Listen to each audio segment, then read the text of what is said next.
हाँ स्टूडेंट्स, हम लोग यहाँ पे पढ़ चुके थे कि कैसे जो है वहाँ पे उसको मार्जी को पता चलता है कि उस समय के जो स्कूल होते थे उसमें मैम जो है वो पढ़ाने के लिए जाते थे, तो इसके लिए बहुत ही ज़्यादा सरप्राइजिंग होता है और वो यकीन नहीं कर पा रही होती। बहरहाल उसे टॉमी जो है उसको कन्विंस करता है, उसको बताता है कि नहीं, उस समय जो है ऐसे ही स्कूल चलता था और लोग वहाँ पे पढ़ने के लिए जाते थे और वो पीपल होते थे जो पढ़ते थे और किड्स को पढ़ाते थे।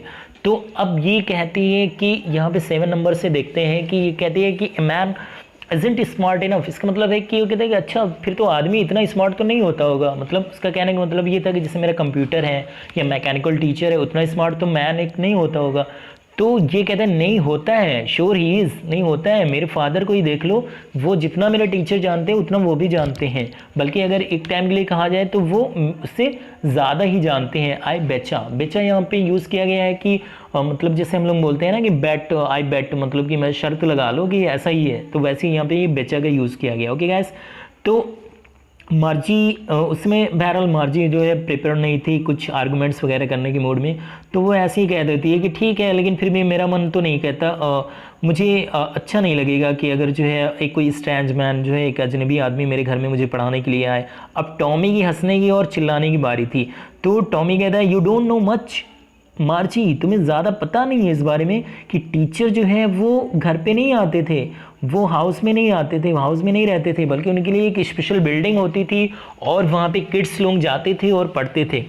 और सारे किड्स एक ही चीज़ पढ़ते थे, सेम थिंग पढ़ते थे। ये मार्जी पूछ रही है, मतलब क्वेश्चन कर रही है, तो कह रहे हैं हाँ बिल्कुल वही सेम चीज़ पढ़ते थे अगर वो सेम एज के होते थे तो। अब यहाँ पे 8 नंबर से देखते हैं, लेकिन वो कहते हैं कि मेरी मदर वो कहते हैं कि टीचर को ऐसा मतलब एडजस्टेबल होना चाहिए कि हर लड़का और हर लड़की को अलग अलग तरीके से पढ़ाए, मतलब बिल्कुल, क्योंकि उनका माइंड जो है वो सेम नहीं होता है, तो डिफरेंटली उनको पढ़ाना चाहिए। तो just the same they didn't do it that way then. तो अब वो टॉमी कहता है कि नहीं, यही काम तो वो लोग नहीं करते थे, मतलब अलग अलग नहीं पढ़ाते थे, एक ही जैसा पढ़ाते थे। और अगर तुम्हें ये बात पसंद नहीं आ रही है तो तुम बुक पढ़ना छोड़ दो, मत पढ़ो। तो अब ये जल्दी से कहती है, मार्जी कहती है नहीं नहीं, मेरा ये मतलब नहीं था कि मैंने पसंद नहीं किया, क्योंकि अब जो है मार्जी को उस फनी स्कूल जो जिनके बारे में वो पढ़ रही थी उसको पढ़ने में बड़ा मज़ा आने लगा था। अब वो चाहती थी और ज़्यादा पढ़ना, लेकिन अभी उन्होंने हाफ ही फिनिश किया था कि मार्जी की माँ की वहाँ पे आवाज़ आती है और वो कहती है मार्जी स्कूल। मार्जी देखती है और कहती है नॉट येट ममा, अभी नहीं। तो वो कहती हैं मिसेस जोन्स जो होती हैं, यानी मार्जी की माँ, कहती हैं नहीं अभी, और टॉमी से कहती हैं और टॉमी तुम्हारा भी टाइम हो रहा है, तुम भी जाओ स्कूल जाओ। तो मार्जी अब टॉमी से पूछती है डायरेक्टली कि क्या मैं स्कूल के बाद तुम्हारी ये बुक पढ़ सकती हूँ। तो मार्जी कहता है ठीक है देखेंगे, और वो नॉनचैलेंटली मतलब अनमनी ढंग से, जो अनविलिंगली वहाँ से उठ के वो चला जाता है विसल बजाते हुए और बुक को आम में दबाए हुए वो वहाँ से चला जाता है। अब मार्जी जो है मतलब धीरे धीरे कदमों से वो आती है अपने स्कूल रूम में। अब देखिए उसका स्कूल रूम कहाँ है, स्कूल रूम कोई अलग से नहीं है, बस उसके घर ही में है, बल्कि उसके बेडरूम के जस्ट नेक्स्ट वाला रूम क्या है, स्कूल रूम है, जहाँ पे जैसे ही वो जाती है तो उसका जो मैकेनिकल टीचर है वो वेट कर रहा होता है वहाँ पे। तो ये चीज़ हमेशा होती थी, जैसे वो एंट्री करती थी देखती थी मैकेनिकल टीचर जो है वो वेट कर रहे हैं, और ये सैटरडे संडे को रोज़ाना ऐसे ही करता था। तो यहाँ पे आप देख सकते हैं कि जो है मार्जी का ये स्कूल रूम है, और यहाँ पे देखिए कंप्यूटर्स वगैरह सारी चीज़ें लगी हुई है, और कैसे वो लोग कैसे वहाँ पे पढ़ाई कर रही है।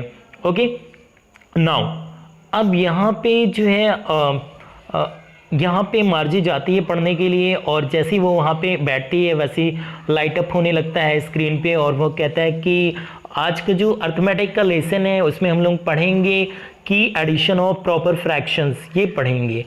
और लेकिन उससे पहले तुम जो है अपना होमवर्क जो कल दिया गया था उसको होमवर्क जो है वो प्रॉपर स्लॉट में लगा दो। अब मार्जी जो है करती है बिल्कुल मतलब साई के साथ, साई मतलब ये इसी को बोलते हैं साई, मतलब सांस भरने को, सांस छोड़ने को जो है वो साई बोलते हैं।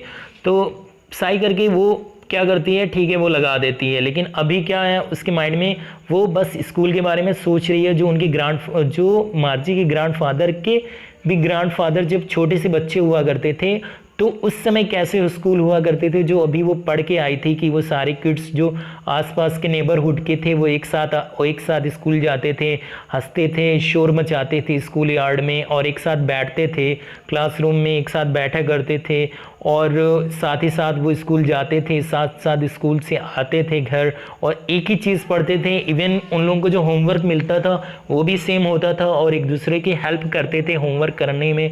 तो ये सारी चीज़ें और एक दूसरे से इन्हीं टॉपिक पे बात करते थे। तो और सबसे जो स्पेशल चीज़ क्या थी कि जो टीचर थे वो मैकेनिकल टीचर यानी कंप्यूटर पे टीचर नहीं थे, बल्कि क्या थे, वो मैन थे, वो पीपल थे। तो ये चीज़ जो है बहुत ही ज़्यादा इंटरेस्टिंग थी और बहुत ही ज़्यादा सरप्राइजिंग थी मार्जी के लिए, और उन्हीं ख्यालों में वो डूबी हुई थी। जबकि मैकेनिकल टीचर क्या कर रहा था, वो स्क्रीन पे बार बार फ्लैश हो रहा था, उसमें समझा रहा था कि when we add fraction 1/2 and ऐसे करके। लेकिन उसका मन कहाँ लगा था, उसका मन लगा था कि उस समय के जो किड्स होंगे वो अपने स्कूल को कितना ज़्यादा जो है वो लव करते रहे होंगे, उन दिनों को कितना ज़्यादा प्यार करते रहे होंगे। और she was thinking about the fun they had, और वो बस इसी बारे में सोची जा रही थी कि जो वो मस्तियाँ वो उस समय किया करते थे, यानी कौन लोग जो स्कूल जाते थे उस समय के वो किया करते थे। एक्चुअली ये जो लेसन था ये इन फ्यूचर था, यानी 140 ईयर्स के बाद का है। तो अभी आप लोग जो कर रहे हो वो इन फ्यूचर क्या होने वाला है, एक ख्वाब सा बनने वाला है लोगों के लिए। यानी अभी का जो दौर है वो सबसे ज़्यादा सुपर्ब है और इसको आप लोग जो है एंजॉय कीजिए, अच्छे से पढ़ाई कीजिए, क्योंकि ये दौर फिर वापस नहीं आने वाला है। तो ये राइटर, इसके जो ऑथर थे आइजैक एसिमोव, बहुत ही अच्छे तरीके से, जो अमेरिकन राइटर हैं, इन्होंने बहुत अच्छे से एक्सप्लेन किया सारी चीज़ें। अब यहाँ पे जो क्वेश्चन आंसर्स हैं ये 1 लाइन के क्वेश्चन आंसर हैं जो आप एक सेंटेंस में बता सकते हो इसको आसानी से, और मैंने पूरा चैप्टर समझा दिया कि आप आसानी से इनका आंसर दे सकते हो। इसके अलावा जो है लास्ट में ये देखिए, ये आंसर जो है 30 वर्ड्स के हैं और ये भी आप बहुत ही आसानी से लिख सकते हैं आप बारी बारी से।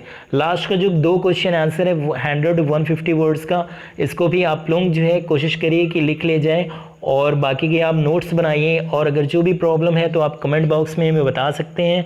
इसके अलावा अगर चैनल को सब्सक्राइब नहीं किया तो उसको सब्सक्राइब कर दीजिए और बेल आइकन को दबा दीजिए ताकि आपको जैसे मेरी न्यू वीडियो आए वैसे ही आपको पता चल जाए। Thank you all of you.